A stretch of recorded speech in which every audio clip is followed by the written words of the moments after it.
Good morning बच्चों। Glow of physics में आप सबका स्वागत है। प्यारे बच्चों, एक अंक के प्रश्न हल सहित सॉल्व 1 मार्क्स क्वेश्चन की इस बृहद श्रृंखला में आप सबका स्वागत है। प्यारे बच्चों, 7वीं वीडियो जो है एक अंक के प्रश्न हल सहित सॉल्व 1 मार्क्स क्वेश्चन पर बनने जा रही है। बच्चों, चैप्टर नंबर 8 इलेक्ट्रोमैग्नेटिक वेव्स, विद्युत चुंबकीय तरंगें। प्यारे बच्चों, इसमें एक अंक का एक क्वेश्चन आपको पूछा जाना है और पूरे जो है मार्क्स जो हैं बच्चों, इसमें आपको 3 अंक के पूछे जाने हैं। तो लिए चलते हैं बच्चों आपको क्वेश्चन नंबर 1 की ओर। ये आपके मोबाइल स्क्रीन पे हमने टिक कर दिया बच्चों। तो पहला प्रश्न आपको पूछा जाएगा, कौन सी विद्युत चुंबकीय तरंग ऊष्मीय तरंग भी कहलाती है? ठीक है बच्चों, नोट कर दिया आपने। कौन सी विद्युत या वैद्युत चुंबकीय तरंग ऊष्मीय तरंग भी कहलाती है बच्चों? तो बच्चों इसका उत्तर है, आपके मोबाइल स्क्रीन पे है बच्चों। तो इसका उत्तर है अवरक्त तरंगे, इंफ्रारेड वेव।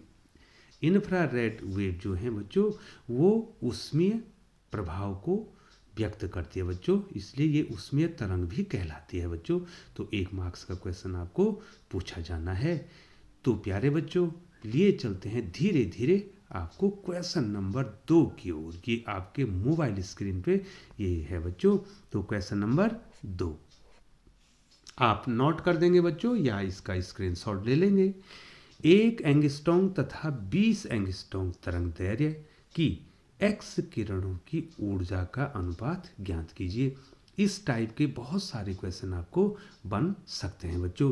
प्यारे बच्चों, आपके पास फॉर्मूला है E=H², जहाँ H प्लांक नियतांक है, न्यू जो है आवृत्ति है, और हम जानते हैं न्यू बराबर c/λ भी होता है बच्चों। तो चूंकि हमने तरंग दैर्घ्य का रेशियो निकालना है, इसलिए हमको आवृत्ति को बदलना होगा। तो हमने आवृत्ति को बदल दिया है बच्चों। तो कितना लिख दिया बच्चों? न्यू की जगह कितना लिख दिया? c/λ, जहाँ h तथा c क्या है? कांस्टेंट है, इनको बदलना नहीं है। तो h और c कांस्टेंट हो गए, तो ये E क्या हो गया? इन्वर्सली प्रोपोर्शनल हो गया लैम्डा के। इसका मतलब हुआ E1/E2 बराबर λ2/λ1। बच्चों, यदि इन्वर्सली प्रोपोर्शनल है तो λ2/λ1 करना है। ठीक है बच्चों। तो प्यारे बच्चों, यहाँ पर हम रेशियो निकाल देंगे। E1/E2 इक्वल टू 20 एंगस्ट्रॉम को हम मीटर में बदलेंगे तो 10⁻10 से गुणा करेंगे, और 1 एंगस्ट्रॉम को बदलेंगे तो 10⁻10 से गुणा करेंगे। वही तो ये दोनों क्या हो जाएंगे बच्चों? ये दोनों कैंसिल हो जाएंगे। तो 20/1 इसका मतलब E1/E2 का जो अनुपात है वो 20:1 आ गया, 20:1 आ गया प्यारे बच्चों। तो इस पर आपको बहुत सारे क्वेश्चन पूछे जा सकते हैं, और ये क्वेश्चन जो है बच्चों आपको 2 मार्क्स का भी पूछा जा सकता है। तो बच्चों, अब आपको अगले प्रश्न की ओर लिए चलते हैं। तो बच्चों, क्वेश्चन नंबर 3 आपके मोबाइल स्क्रीन पे ये है बच्चों। तो क्वेश्चन नंबर 3 क्या है? एक्स किरणों के 2 उपयोग क्या हैं? तो प्यारे बच्चों, 2 नंबर में भी ये पूछा जाएगा और 1 मार्क्स में भी ये पूछा जा सकता है बच्चों। तो बहुत ही महत्वपूर्ण है बच्चों कि एक्स किरणों का, एक्स रे का प्रयोग कहाँ किया जाता है। तो सबसे पहले आपने देखा है या जाना है या आपने पढ़ा है, तो सर पहला उपयोग है इसका शल्य चिकित्सा में हड्डी टूटने पर पता लगाने के काम आता है। यदि जो है कहीं पर हड्डी टूट जाए तो एक्सरे के द्वारा हम पता लगा सकते हैं बच्चों। तो पहला उपयोग तो ये है बच्चों। दूसरा उपयोग जो है बच्चों, कीमती पत्थरों जो जैसे हीरे जवाहरातों में विभेद करने के काम आता है। अर्थात यदि हमने जो है हीरे जवाहरात या कीमती पत्थरों का पता करना है तो हम एक्सरे का क्या करेंगे बच्चों? प्रयोग करेंगे। तो ये बहुत ज़्यादा इम्पॉर्टेंट है। अगला प्रश्न जो है बच्चों आपके मोबाइल स्क्रीन पे आता हुआ, और ये है आपका क्वेश्चन नंबर 4। तो ये मैंने टिक कर दिया बच्चों। तो क्या है, विस्थापन धारा किसे कहते हैं? तो बच्चों विस्थापन धारा जो है संधारित्र की प्लेटों के बीच उत्पन्न होती है जब विद्युत फ्लक्स में क्या होता है, परिवर्तन होता है। तो बच्चों ये आंसर आपकी स्क्रीन पे आता हुआ और आप इसको नोट कर रहे होंगे बच्चों, या स्क्रीनशॉट इसका ले लेंगे। किसी संधारित्र की प्लेटों के बीच विद्युत फ्लक्स परिवर्तन के कारण उत्पन्न होने वाली धारा को विस्थापन धारा कहते हैं बच्चों। तो बच्चों आपने लिख दिया होगा, किसी संधारित्र की प्लेटों के बीच विद्युत फ्लक्स परिवर्तन के कारण उत्पन्न होने वाली धारा को विस्थापन धारा कहते हैं बच्चों। तो बच्चों ये विस्थापन धारा का जो कॉन्सेप्ट था ये मैक्सवेल ने दिया था बच्चों, और आपको 1 नंबर में पूछा जाना है। तो लिए चलते हैं बच्चों आपको क्वेश्चन नंबर 5 की ओर। तो बच्चों आपके मोबाइल स्क्रीन पे ये है बच्चों क्वेश्चन नंबर 5, टिक कर दिया बच्चों। अब बच्चों आपको पढ़ना है, अवरक्त दृश्य गामा एक्स किरणें रेडियो तरंगें माइक्रो तरंगें को तरंग दैर्घ्य के बढ़ते हुए क्रम में लिखना है। आपको इनको बढ़ते हुए क्रम में लिखना है। तो बच्चों आपको बता दें, सबसे कम तरंग दैर्घ्य जो है गामा का है, और उसके बाद जो है दूसरा नंबर आता है बच्चों, गामा के बाद जो है धीरे धीरे जो है तरंग दैर्घ्य बढ़ने लग जाता है। तो गामा के बाद एक्सरे, एक्सरे के बाद पराबैंगनी, पराबैंगनी के बाद दृश्य प्रकाश, दृश्य प्रकाश के बाद अवरक्त, अवरक्त के बाद माइक्रो, और लास्ट में रेडियो तरंगें आती हैं, उनका तरंग दैर्घ्य बहुत ज़्यादा होता है। तो आप बढ़ते हुए क्रम में, मतलब कम से ज़्यादा, सबसे कम गामा का है तो सबसे पहले लिखेंगे, उसके बाद एक्स किरणें लिखेंगे, चूंकि इसमें पराबैंगनी दिया नहीं है तो उसके बाद दृश्य प्रकाश दिया है, और अवरक्त है, माइक्रो है, और रेडियो तरंगें हैं बच्चों। तो इस प्रकार से आपको लिख देना है बच्चों। तो प्यारे बच्चों क्वेश्चन नंबर 6 धीरे धीरे आपके मोबाइल स्क्रीन पे आता हुआ। तो ये है बच्चों क्वेश्चन नंबर 6। तो क्वेश्चन नंबर 6 क्या कहता है, कौन सी विद्युत चुम्बकीय तरंगों की तरंग दैर्घ्य एक्स किरणों से अधिक तथा दृश्य प्रकाश से कम होती है। ठीक है बच्चों, आपको बताना है कि वो कौन सी विद्युत चुम्बकीय तरंगें हैं जिनका तरंग दैर्घ्य एक्स किरणों से अधिक और दृश्य प्रकाश से कम है। ठीक है बच्चों, इसका मतलब अगर एक्स किरणों से अधिक है तो एक्स किरणों के दाईं ओर होगा, और एक्स किरणों से कम है तो बाईं ओर होगा। ठीक है बच्चों, ठीक है बच्चों। तो अब ये बताइए आपको कि एक्स किरणों से अधिक तरंग दैर्घ्य होगा तो दाईं ओर जाएगा, तो एक्स किरणों से अधिक होगा तो पराबैंगनी होगा, और दृश्य प्रकाश से कम होगा तो पराबैंगनी होगा। इसका मतलब वो विद्युत चुम्बकीय तरंग क्या है, पराबैंगनी तरंग है या पराबैंगनी किरण है बच्चों। क्वेश्चन नंबर 7 आपके मोबाइल स्क्रीन पे ये है, दिए गए विद्युत चुम्बकीय विकिरणों को तरंग दैर्घ्य के घटते हुए क्रम में व्यवस्थित कीजिए। प्यारे बच्चों अब आपको तरंग दैर्घ्य के घटते हुए क्रम में लिखना है।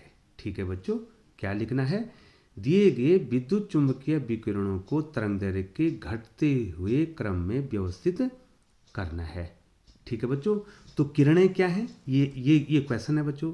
आपको गामा किरण दे रखी है, एक्स किरण दे रखी है, पराबैंगनी किरण दे रखी है, और अवरक्त दे रखी है बच्चों। तो अब आंसर आपको लिखना है घटते हुए क्रम में बच्चों। तो घटते हुए क्रम में सबसे कम किसका है बच्चों, गामा का, उसके बाद एक्सरे का, पराबैंगनी का, और अवरक्त का सबसे ज्यादा, मतलब ज्यादा से कम की ओर लिखना है। तो सबसे पहले अवरक्त आएगी, फिर पराबैंगनी आएगी, एक्स किरण आएंगी, और गामा का तरंग दैर्घ्य सबसे कम जो है लास्ट में आएगा बच्चों। तो धीरे धीरे क्वेश्चन नंबर 8 आपके मोबाइल स्क्रीन पे आता हुआ। तो प्यारे बच्चों क्वेश्चन नंबर 8 आपके मोबाइल स्क्रीन पे ये है बच्चों। तो क्वेश्चन नंबर 8 आपके मोबाइल स्क्रीन पे, एक्स किरणों पर वैद्युत तथा चुंबकीय क्षेत्र का क्या प्रभाव पड़ता है बच्चों। आपने ये बताना है कि एक्स किरणों पर वैद्युत और चुंबकीय क्षेत्र का क्या प्रभाव पड़ता है बच्चों। तो इसका आंसर होगा कि कोई भी प्रभाव नहीं पड़ता है। एक्स किरणें विद्युत तथा चुंबकीय क्षेत्र में विक्षेपित नहीं होती हैं, इन पे कोई प्रभाव पड़ने वाला नहीं है बच्चों।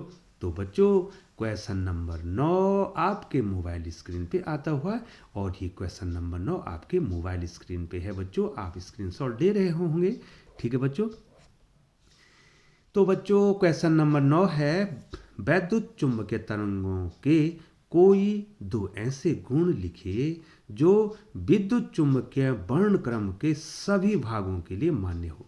अर्थात आपने ऐसे दो सर्वमान्य गुण लिखने हैं जो कि सभी तरंगों के लिए क्या हैं, सभी तरंगों पर लागू होते हैं। तो अच्छा क्वेश्चन है और आपको ये आना भी चाहिए बच्चों।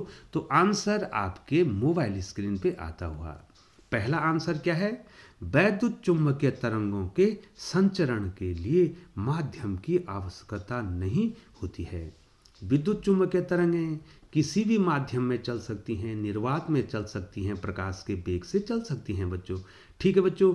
तो ये सभी तरंगों के लिए लागू होता है। वैद्युत चुंबकीय वर्णक्रम जो है उसमें सभी के लिए लागू होता है। तो सर्वमान्य पहला ये गुण हो गया है। तो दूसरा क्या है बच्चों, वैद्युत चुंबकीय तरंगें ऊष्मीय प्रभाव दिखाती हैं। ये लगभग सभी तरंगें ऊष्मीय प्रभाव दिखाती हैं बच्चों।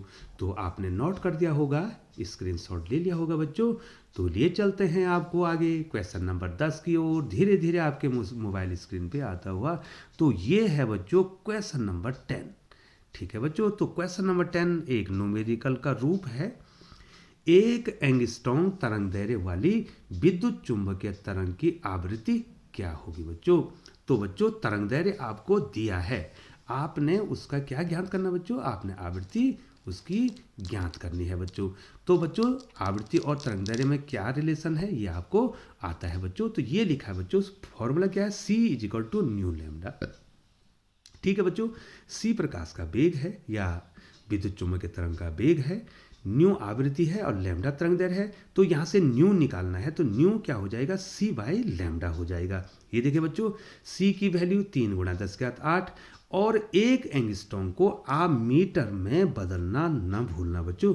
तो आपने मीटर में बदल दिया 1 × 10⁻10। तो बच्चों ये 10⁻10 ऊपर गई तो 10 और 8 मिल गए तो 18 हो गए। तो 3 × 10⁻18 हर्ट्ज जो है इसका आंसर आ गया बच्चों। तो ये है एक एंगस्ट्रॉम तरंग दैर्ध्य वाली विद्युत चुंबकीय तरंग की आवृत्ति।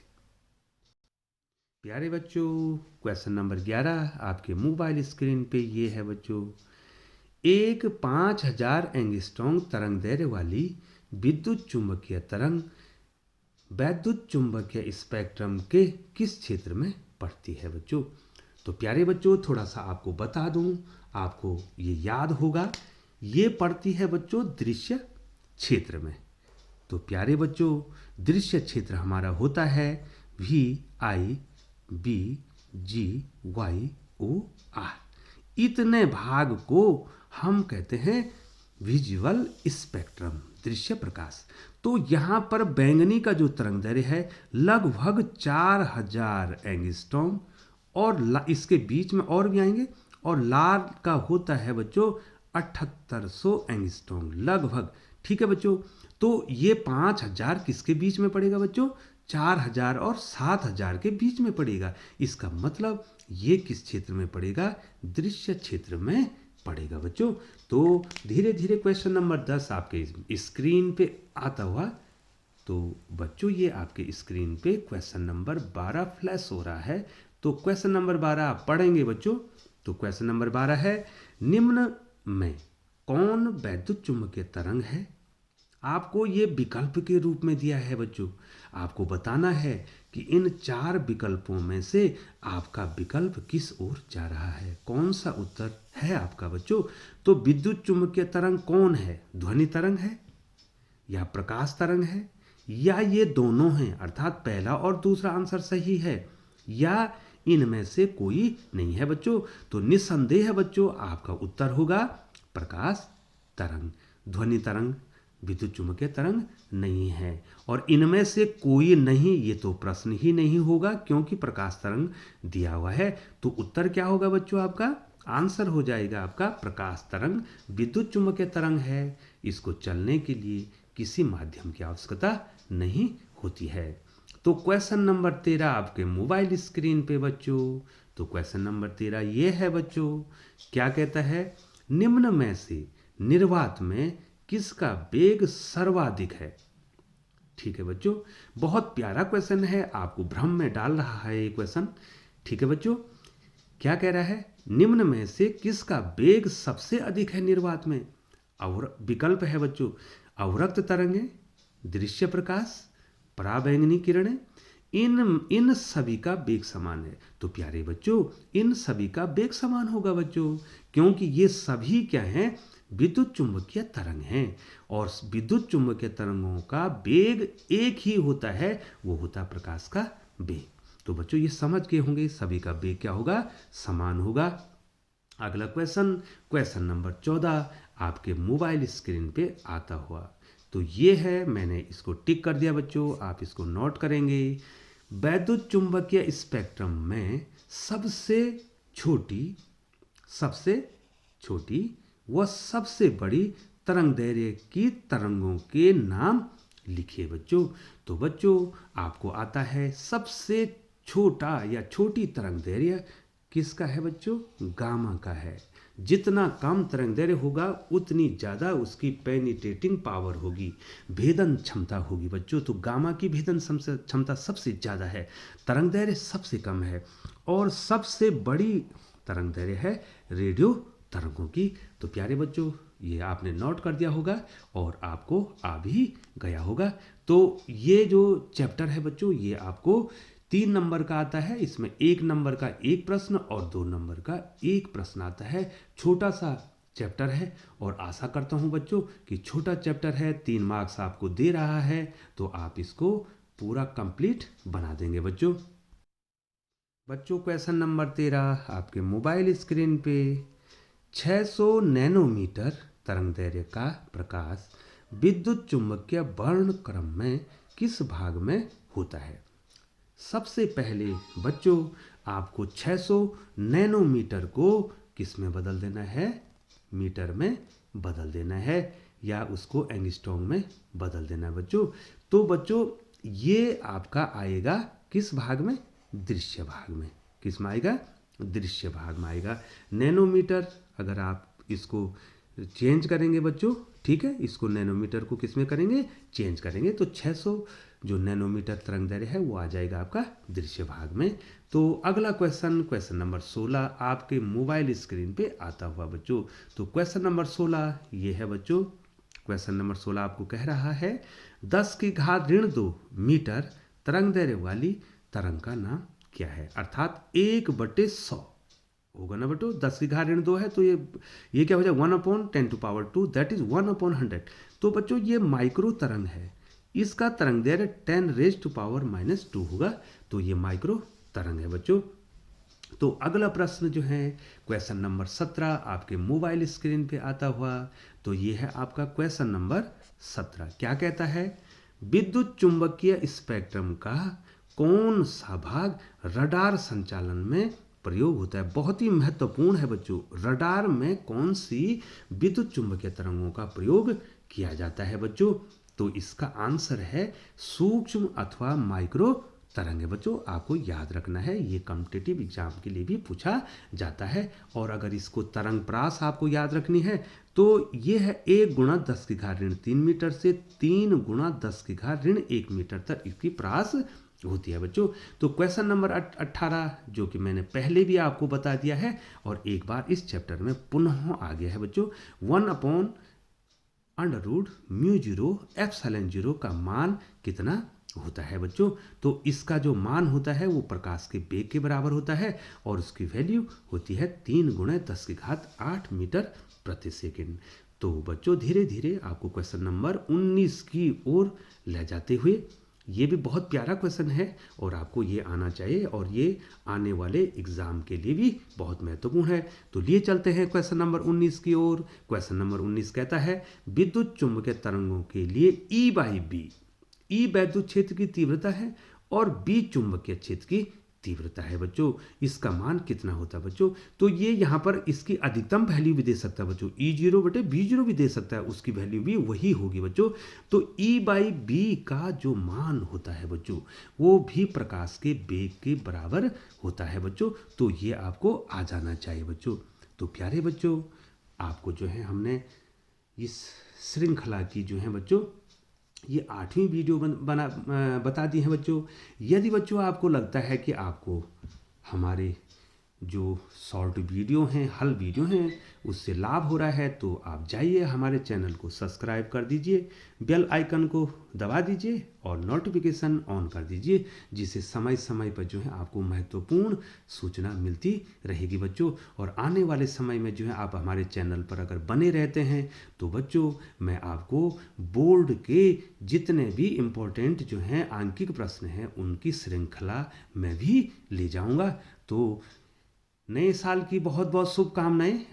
2000 जो 2022 है वो आपके लिए मंगलमय हो और आपकी आने वाली प्रसिद्ध परीक्षाएं जो हैं बच्चों वो सफलतापूर्वक संचालित हों और आपके अच्छे अच्छे मार्क्स आएँ। और इसी के साथ गुड बाय बच्चों।